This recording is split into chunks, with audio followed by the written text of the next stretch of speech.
All right, guys, let's go ahead and check out our notes on 5.5, which is really just one additional question, okay? All right, so we have the sum of two non-negative numbers is 30. What does non-negative mean?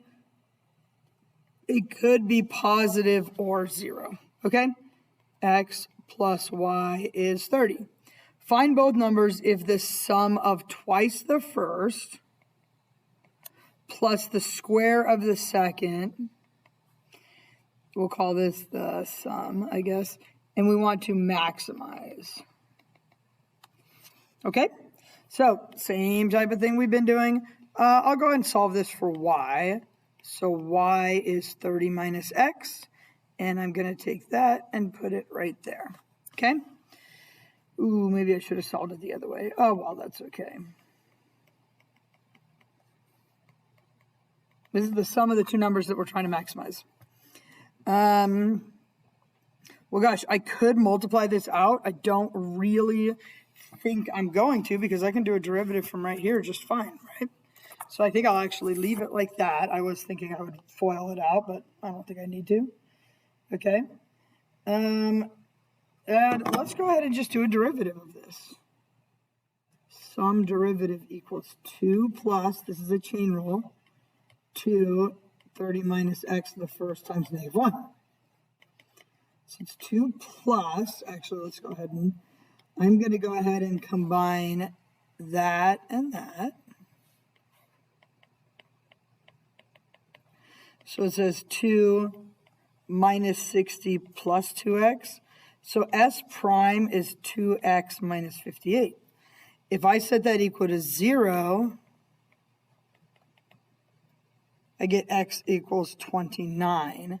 Now, if we look at the sign line graph here, okay, if they're positive numbers and they're allowed to be 0, right? They could be on one extreme 0 and 30 and on the other extreme 30 and 0. So my domain is 0 to 30 and I have a 29 right here, okay? Now we're going to test into the derivative.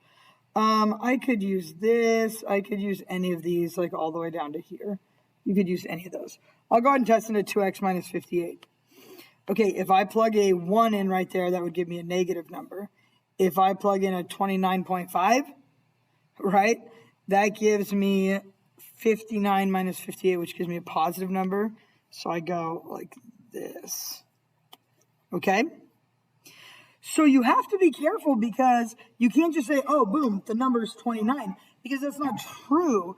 29 gives me the relative min, but that was not what I was looking for. I'm trying to maximize it, which means, you guys, that it will maximize at either 0 or 30, okay? So let's see which one. I mean, you could kind of almost do like a candidates test here, you know, and say, well, what if x is 0, y is 30?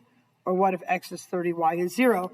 Now, both of those will make this statement true. We want to maximize this sum right here, okay?